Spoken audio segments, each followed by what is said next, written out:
Tonight, travel plans rerouted. WestJet cancels hundreds of flights over a surprise strike.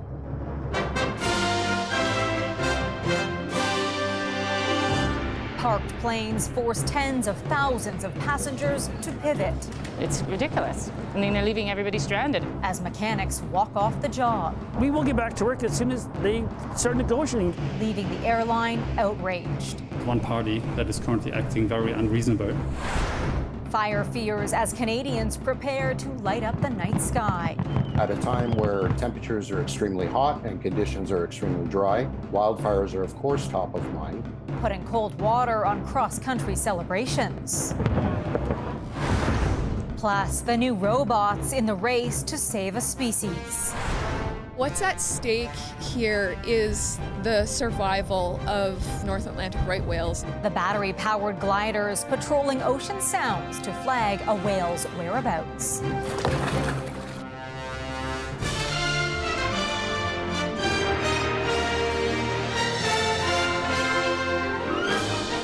CTV National News with Heather Butts.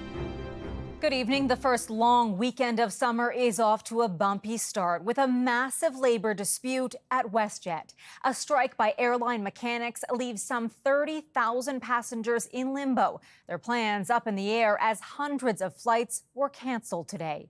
The sudden job action comes after 2 weeks of turbulent discussions and a federal order for binding arbitration. CTV's Christina Tenalia starts us off.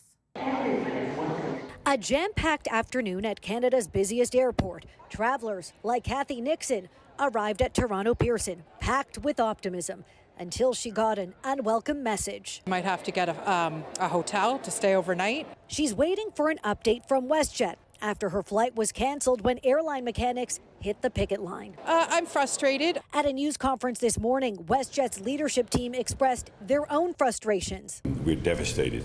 With the company's CEO highlighting the impact of flight cancellations on travelers. Canadians are missing wedding celebrations, well-deserved holidays. They're missing important medical appointments, family reunions, and the stress and the devastation this is causing is unnecessary. Outside one of Pearson's main terminals, the mechanics feel their demonstration is necessary. We keep airplanes safe, and we want to be remunerated for that and get a fair deal out of it. This afternoon, the Labour Minister intervened, meeting with both sides. A government source called the meeting tense, with Minister O'Regan telling WestJet and the union they need to work together to resolve their differences and get the agreement done. In Vancouver, the only thing Jennifer Lang wants resolved are her travel plans. We got to the airport after getting off our cruise, and we were booked with WestJet, and we get to the airport to find out that our flight is canceled. After wrapping up her cruise and landing at Vancouver International, she's trying to make her way back to Ottawa. Many WestJet travelers are still waiting for flight information, and they'll be waiting for compensation, with WestJet's CEO saying earlier today that the airline abides by federal guidelines when it comes to compensation and in some cases offers overnight hotel stays, but beyond that, they won't be offering any additional compensation. As for the rescheduling of these flights, it could of course take days. Christina Tenalia, CTV News, Toronto. A renewed strike mandate from railway workers is being used as a tool to get back to the bargaining table.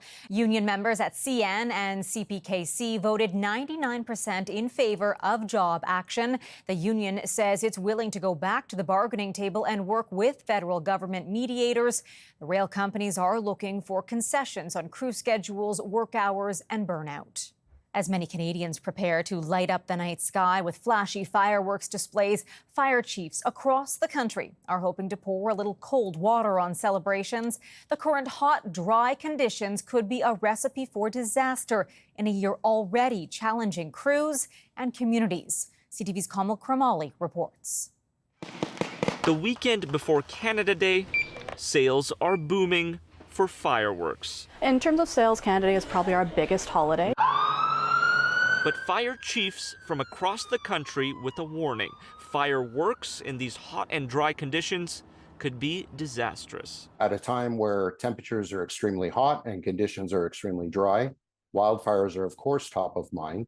With last year's wildfire season breaking records and this year already seeing wildfires in BC, Alberta, and Manitoba, Labrador now has a fire ban in place that also stops the use of any fireworks after a wildfire caused the evacuation of a small town last week. Someone's usage of a single means of fireworks can spark a fire. Especially with reckless behavior seen every year. And I've seen a lot down by my neighborhood. There's too many young kids are getting them. I can't figure out how they get them. There's got to be 18 to buy these. Now, fire chiefs say the rules around fireworks use is easy to break because those rules change from province to province and even city to city, making it tough to enforce the bylaws and creating confusion among those who want to buy them. A lot of our customers, they'll say they didn't even know that there was a bylaw or things like that. So unfortunately, I think it comes down a lot to education. Here at Kaboom Fireworks in Toronto, the local rules clearly spelled out. Now the fire chiefs pushing to create a regulatory body that would implement the same bylaws for fireworks across the country, an idea the federal government says has merit, especially with warmer summers sparking concern of wildfires. Kamil Karamali, CTV News, Toronto. The city of Calgary is in the final stages of restoring water surface. Now that repairs to a ruptured water main are complete, all that's left is testing samples and stabilizing the system. Preliminary testing is looking encouraging, and the final stage of stabilizing involves slowly easing the feeder main back into regular use. This is great news for all of us. Mayor Jody Gondak also says the city is making plans to assemble an independent third-party review panel to investigate the cause of the water main break and assess the city's response to the crisis. This is shaping up to be a summer of uncertainty for the Liberal Party, with growing calls for the Prime Minister to step down as leader. Now, back in their riding, some MPs calling for caucus to gather in Ottawa to discuss a game plan. CTV's Jeremy Sharon has more. As the Prime Minister embarks on his summer barbecue circuit, there are increasing concerns within his own caucus about the party's future. He'll definitely have to work with his caucus. Of course, they've got a caucus retreat scheduled for late in the summer. I suspect there will be a meeting before then. CTV News has confirmed with at least 3 MPs who support the need for an in-person caucus meeting sooner than later. Prime Minister, welcome to Toronto St. Paul's. The party has been searching for answers since losing a decades-long Liberal seat in the Toronto St. Paul's by-election on Monday. Certainly some kind of dramatic change is needed to try to improve things, and it's just a question of how much can be improved and whether a new leader, a new team, new ideas are enough to do that. Those are all open questions. MPs will also face questions from constituents in their ridings this summer as calls grow for their leader to step down. Wayne Long yesterday became the first sitting MP to join a growing list of Liberals to speak out publicly. It's been 4 days since a by-election loss. That was a traumatic and startling event for the Liberal Party of Canada. There has been a vacuum. If they don't fill the vacuum, if the Prime Minister doesn't fill the vacuum with intent and choices and change, then that vacuum will get filled by others. Wayne Long is an indication of what could be to come. What started as quiet whispers about the Prime Minister's future have quickly been amplified. And there is concern if issues aren't addressed soon, MPs could struggle to make progress in their ridings this summer. Heather? Jeremy, thanks. A historic change in leadership could be in the works for France. Voters head to the polls tomorrow in a parliamentary election, with the far right closer to power than it has ever been in modern times. French nationals living in Quebec had the opportunity to cast a ballot today. CTV's Denise Roberts on why some are fearful for the future of their country. More than 200,000 French citizens call Montreal home. And for many of them, there was only one thing to do today. Ça me barbe. This woman says she had no choice but to come out and vote because the situation in France is dire. The country has been in turmoil for weeks after President Emmanuel Macron called snap parliamentary elections. The election is not for a new president, but strictly for the legislature, and by extension, the Prime Minister. It's a gamble that could see both the extreme right and left make significant political gains. It's also shaken those who are more at home in the middle. with the extreme right, you don't know exactly how they're going to take all the institutions, or how they're going to handle that, and on the left side, depending on how much like taxes and everything they're going to do. The far-right Ralliement National is ahead in all pre-election polls. A lot of French people are afraid of the extremists parties winning maybe the majority of the government, so it's our duty to, vote. It's a duty Aude Vilm says she's taken for granted. I'm a little bit ashamed, but I didn't vote at the last elections, and I was quite shocked about the results that we got. She says since then, things have actually gotten worse. So she made a point to vote today and make her voice heard. Extreme group, right, left, they are about, to take control of the country, but not only the country, but also, the Europe in general. In the last parliamentary election in 2022, only 25% of French voters living in Montreal came out to vote. But this time around, the Consul General is expecting more than twice that amount to cast their ballots. Polls open in France on Sunday. And if no candidate emerges with more than 50% of the vote, there will be a second round of voting July 7th. Voters here will be watching closely. We're not sure if cheering is appropriate. Yeah. A fateful election for French citizens, no matter where they live. Denise Roberts, CTV News. On the south shore of Montreal today, riot police were called in after pro-Palestinian demonstrators blocked a busy rail line. About 30 demonstrators set up camp this morning along a stretch of CN railway tracks that connects Montreal to Halifax. The blockade didn't last long as police quickly moved in to disperse the group. 4 people are facing charges ranging from mischief to assault. Overseas now, rescue crews in the Ukrainian city of Dnipro are digging through the rubble, looking for survivors after a Russian strike ripped through a 9-story residential building. At least 1 person was killed, 12 others were wounded, several people are missing. Another Russian missile strike on a town near the southeastern city of Zaporizhia killed 7 people and injured 31. Coming up, a medical breakthrough in epilepsy treatment. That really has an opportunity to revolutionize their lives. The redesigned brain surgery to help control seizures. Plus, racing to the top, a young woman inspiring her sisters to ride on.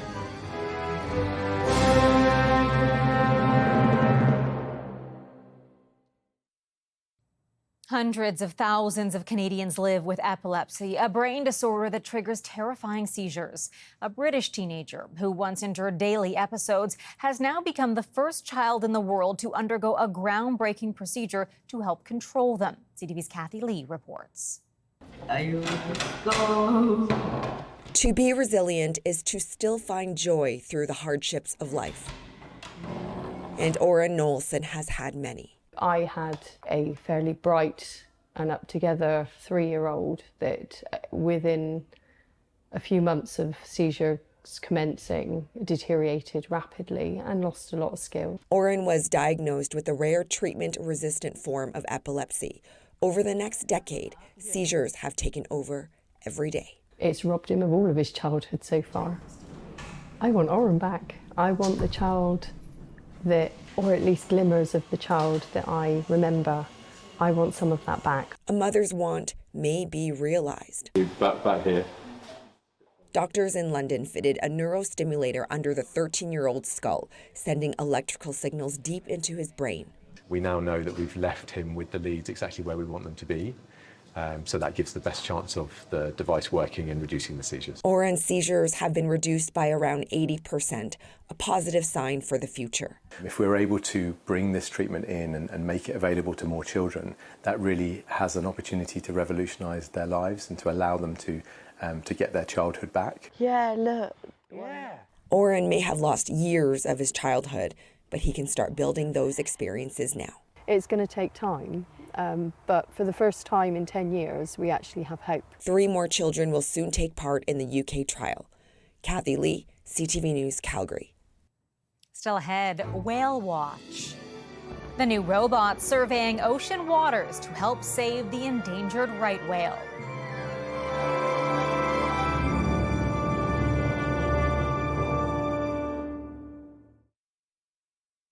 There's yet another delay for 2 astronauts who took Boeing's Starliner to the International Space Station.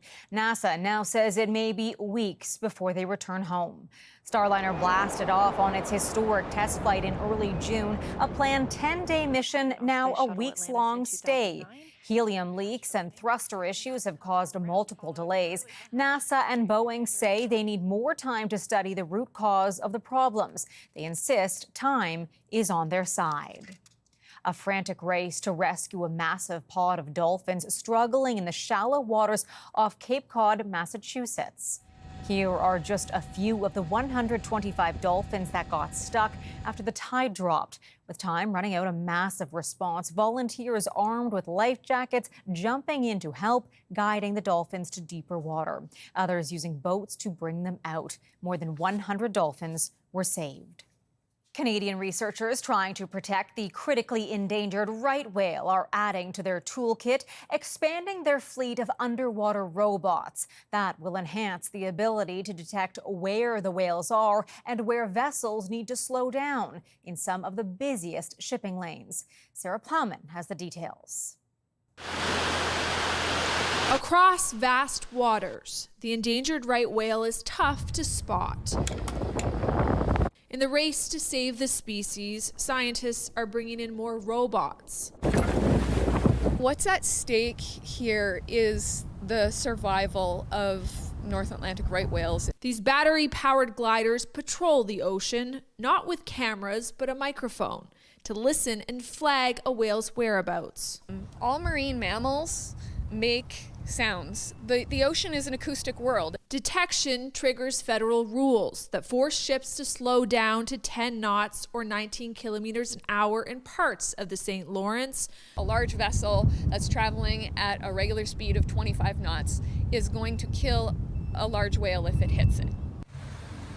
At least 40 whales have died since 2017. Sightings now prompt fishing closures or speed restrictions for boats, but problems persist. It's estimated 360 whales are left. Ships struck and killed 3 already this year in the U.S.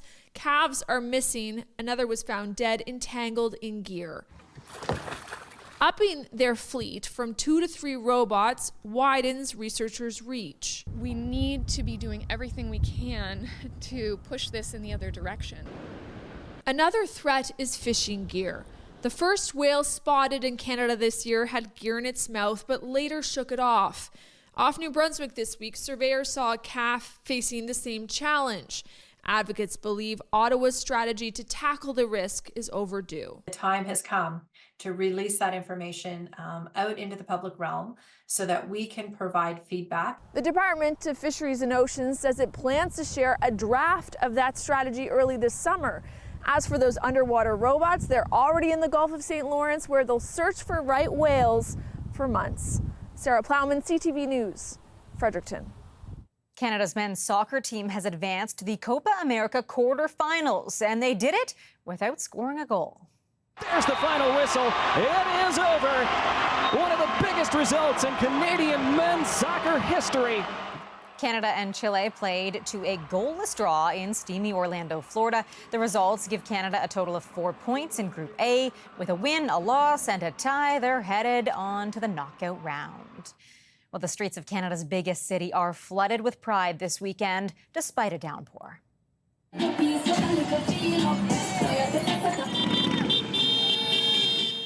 The morning rain cleared just in time for festivities honoring community members and promoting inclusivity. The Pride Parade will take over Toronto streets on Sunday. While tens of thousands turned out on the streets of Paris. Happy Pride! And colorful costumes in London as thousands from the LGBTQ2+ community gathered to celebrate the annual parade. After the break, there's no stopping these sisters. Help, take my mind off all the negatives. Just being on my board going down a hill really fast. High-speed strength and resilience.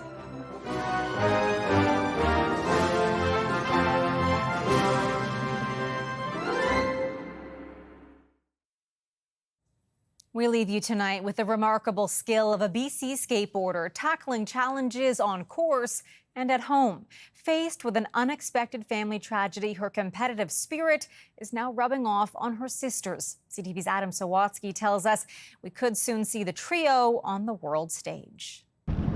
When she first picked up a longboard, Katarina Hill never imagined it would eventually change her life. I'm really clumsy. Haven't always had the best balance.